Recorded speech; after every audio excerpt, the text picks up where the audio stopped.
Kitab 2 Samuel. Dalam zaman Daud terjadilah kelaparan selama 3 tahun berturut-turut. Lalu Daud pergi menanyakan petunjuk Tuhan. Berfirmanlah Tuhan, pada Saul dan keluarganya melekat hutang darah, karena ia telah membunuh orang-orang Gibeon. Lalu raja memanggil orang-orang Gibeon dan berkata kepada mereka, orang-orang Gibeon itu tidak termasuk orang Israel, tetapi termasuk sisa-sisa orang Amori. Dan walaupun orang Israel telah bersumpah kepada mereka, Saul berikhtiar membasmi mereka dalam kegiatannya untuk kepentingan orang Israel dan Yehuda. Daud berkata kepada orang-orang Gibeon itu, apakah yang dapat kuperbuat bagimu? Dan dengan apakah dapat kuadakan penebusan, supaya kamu memberkati milik pusaka Tuhan? Lalu berkatalah orang-orang Gibeon itu kepadanya, bukanlah perkara emas dan perak urusan kami dengan Saul serta keluarganya. Juga bukanlah urusan kami untuk membunuh seseorang di antara orang Israel. Tetapi kata Daud, apakah yang kamu kehendaki akan kuperbuat bagimu? Sesudah itu berkatalah mereka kepada raja, dari orang yang hendak membinasakan kami dan yang bermaksud memunahkan kami, sehingga kami tidak mendapat tempat dimanapun di daerah Israel. Biarlah diserahkan 7 orang anaknya laki-laki kepada kami, supaya kami menggantung mereka di hadapan Tuhan di Gibeon, di bukit Tuhan. Lalu berkatalah raja, aku akan menyerahkan mereka. Tetapi raja merasa sayang kepada Mephiboset bin Yonatan bin Saul, karena sumpah demi Tuhan ada di antara mereka, di antara Daud dan Yonatan bin Saul. Lalu raja mengambil kedua anak laki-laki Rispa binti Aya, yang dilahirkannya bagi Saul, yakni Armoni dan Mephiboset, dan kelima anak laki-laki Merab binti Saul, yang dilahirkannya bagi Adriel bin Barzilai, orang Mehola itu. Kemudian diserahkannyalah mereka ke dalam tangan orang-orang Gibeon itu. Orang-orang ini menggantung mereka di atas bukit, di hadapan Tuhan. Ketujuh orang itu tewas bersama-sama. Mereka telah dihukum mati pada awal musim menuai, pada permulaan musim menuai jelai. Lalu Rispa binti Aya mengambil kain karung dan membentangkannya bagi dirinya di atas gunung batu, dari permulaan musim menuai sampai tercurah air dari langit ke atas mayat mereka. Ia tidak membiarkan burung-burung di udara mendatangi mayat mereka pada siang hari, ataupun binatang-binatang di hutan pada malam hari. Ketika diberitahukan kepada Daud apa yang diperbuat Rispa binti Aya, gundik Saul itu, maka pergilah Daud mengambil tulang-tulang Saul dan tulang-tulang Yonatan anaknya dari warga-warga kota Yabes Gilead yang telah mencuri tulang-tulang itu dari tanah lapang di Bet-San, tempat orang Filistin menggantung mereka, ketika orang Filistin memukul Saul kalah di Gilboa. Ia membawa dari sana tulang-tulang Saul dan tulang-tulang Yonatan anaknya. Dikumpulkanlah juga tulang-tulang orang-orang yang digantung tadi. Lalu dikuburkan bersama-sama tulang-tulang Saul dan Yonatan anaknya di tanah Benyamin di Zela, di dalam kubur Kis ayahnya. Orang melakukan segala sesuatu yang diperintahkan raja. Maka sesudah itu Allah mengabulkan doa untuk negeri itu. Ketika terjadi lagi peperangan antara orang Filistin dan orang Israel, maka berangkatlah Daud bersama-sama dengan orang-orangnya, lalu berperang melawan orang Filistin sampai Daud menjadi letih lesu. Yesbi Benob yang termasuk keturunan raksasa, berat tombaknya 300 sikal tembaga, dan ia menyandang pedang yang baru, menyangka dapat menewaskan Daud. Tetapi Abisai, anak Zeruya, datang menolong Daud, lalu merobohkan dan membunuh orang Filistin itu. Pada waktu itu, orang-orang Daud memohon dengan sangat kepadanya. Kata mereka, "Janganlah lagi engkau maju berperang bersama-sama dengan kami, supaya keturunan Israel jangan punah bersama-sama engkau." Sesudah itu, terjadi lagi pertempuran melawan orang Filistin di Gob. Pada waktu itu, Sibhai, orang Husa, memukul kalah Saf, yang termasuk keturunan raksasa. Dan terjadi lagi pertempuran melawan orang Filistin di Gob. Elhanan bin Yaare Oregim, orang Bethlehem itu, menewaskan Goliat orang Gad itu, yang gagang tombaknya seperti pesa tukang tenun. Lalu terjadi lagi pertempuran di Gad, dan di sana ada seorang yang tinggi perawakannya, yang tangannya dan kakinya masing-masing berjari 6, 24 seluruhnya. Juga orang ini termasuk keturunan raksasa. Ia mengolok-olok orang Israel, maka Yonatan, anak Simea kakak Daud, menewaskannya. Keempat orang ini termasuk keturunan raksasa di Gad. Mereka tewas oleh tangan Daud dan oleh tangan orang-orangnya.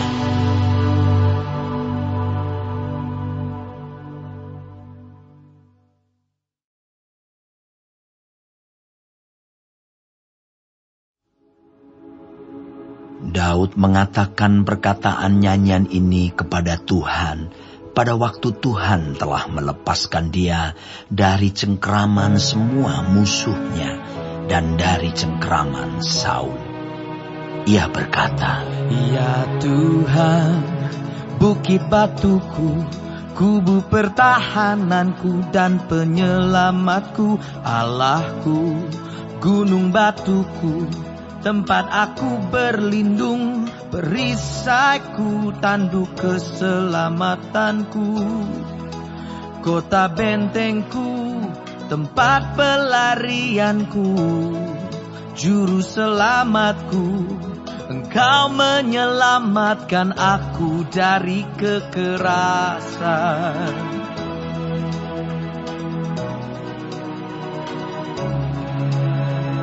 Terpujilah Tuhan, seruku, maka aku pun selamat daripada musuhku.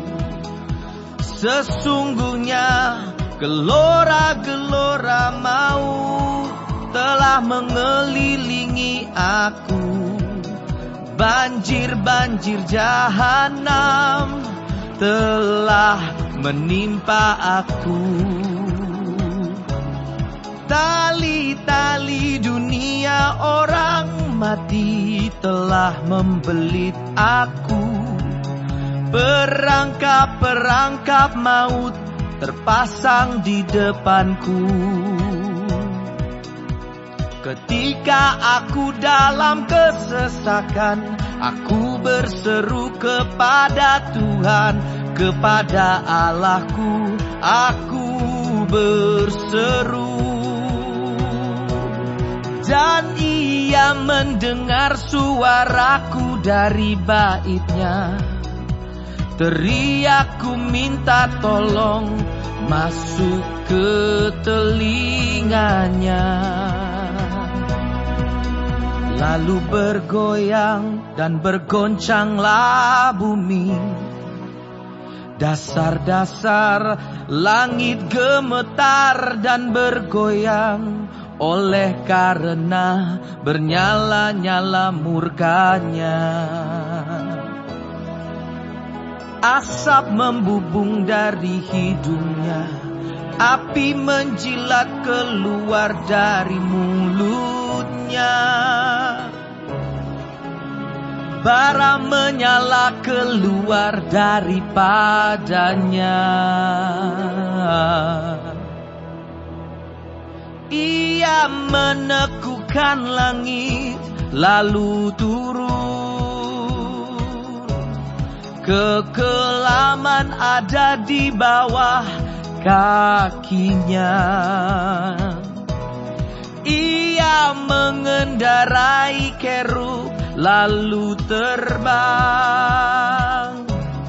dan tampak di atas sayap angin. Dan ia membuat kegelapan di sekelilingnya menjadi pondoknya, air hujan yang gelap, awan yang tebal. Karena sinar kilat di hadapannya, bara api menjadi menyala.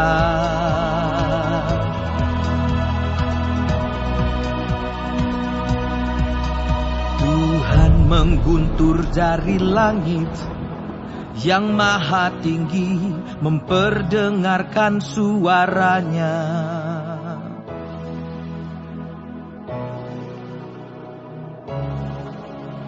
Dilepaskannya panah-panah sehingga diserahkannya mereka, yakni kilat-kilat, sehingga dikacaukannya mereka.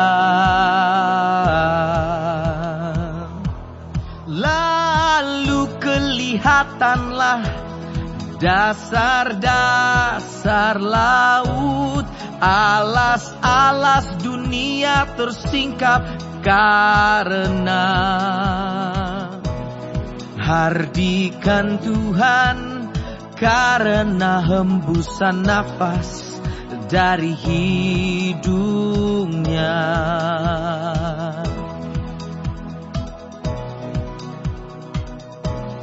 Ia menjangkau dari tempat tinggi, mengambil aku, menarik aku dari banjir.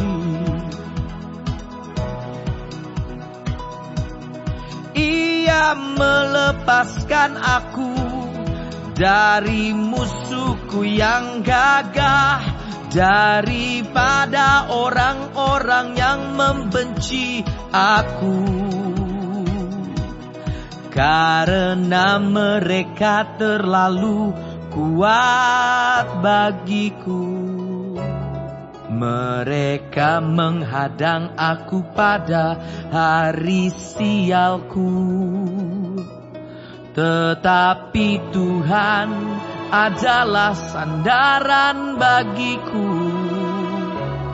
Ia membawa aku keluar ke tempat lapang. Ia menyelamatkan aku, karena Ia berkenan kepadaku.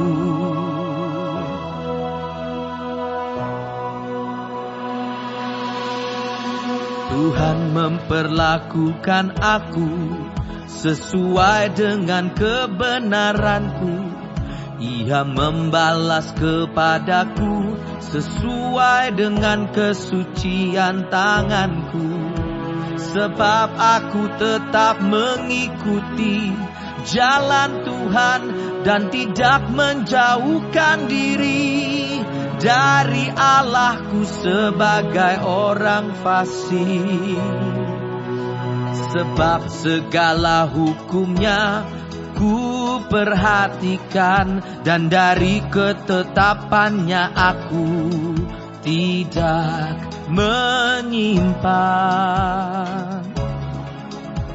Aku berlaku tidak bercela kepadanya dan menjaga diri terhadap kesalahan.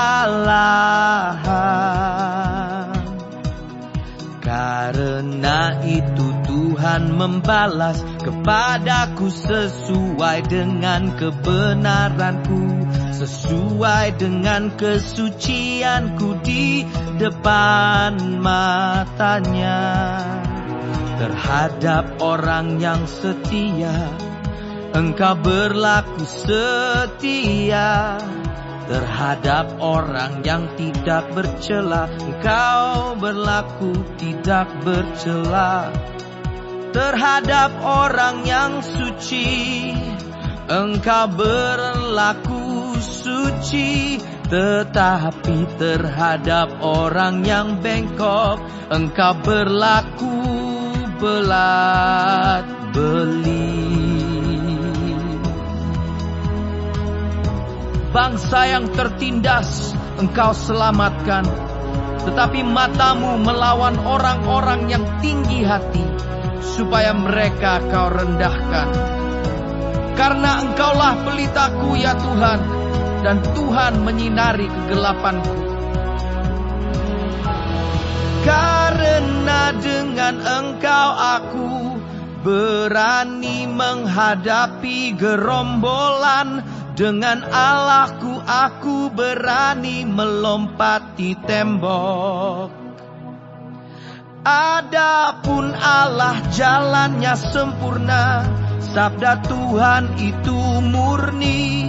Dia menjadi perisai bagi semua orang yang berlindung padanya. Sebab siapakah Allah selain dari Tuhan, dan siapakah gunung batu selain dari Allah kita? Allah, Dialah yang menjadi tempat pengungsianku yang kuat, dan membuat jalanku rata, yang membuat kakiku seperti kaki rusa, dan membuat aku berdiri di bukit, yang mengajar tanganku berperang, sehingga lenganku dapat melengkungkan busur tembaga. Juga Kau berikan kepadaku perisai keselamatanmu, dan kebaikanmu telah membuat aku besar. Kau berikan tempat lapang untuk langkahku, dan mata kakiku tidak goyah. Aku mengejar musuhku sampai mereka aku punahkan, dan tidak berbalik sebelum mereka aku habiskan. Aku menghabiskan dan meremukkan mereka, sehingga mereka tidak bangkit lagi, dan mereka rebah di bawah kakiku. Engkau telah mengikat pinggangku dengan keperkasaan untuk berperang. Engkau tundukkan ke bawah kuasaku orang yang bangkit melawan aku. Kau buat musuhku lari daripadaku. Orang-orang yang membenci aku, mereka kubinasakan. Mereka berteriak minta tolong, tetapi tidak ada yang menyelamatkan. Mereka berteriak kepada Tuhan, tetapi Ia tidak menjawab mereka. Aku menggiling mereka halus-halus seperti debu tanah. Aku menumbuk mereka dan menginjak-injak mereka seperti lumpur di jalan. Dan Engkau meluputkan aku dari perbantahan bangsaku. Engkau memelihara aku sebagai kepala atas bangsa-bangsa, bangsa yang tidak aku kenal menjadi hambaku. Orang-orang asing tunduk menjilat kepadaku. Baru saja telinga mereka mendengar, mereka taat kepadaku. Orang-orang asing pucat layu dan keluar dari kota kubunya dengan gemetar. Tuhan hidup, terpujilah gunung batuku, dan ditinggikanlah kiranya Allah gunung batu keselamatanku. Allah yang telah mengadakan pembalasan bagiku, yang telah membawa bangsa-bangsa ke bawah kuasaku, dan yang telah membebaskan aku daripada musuhku.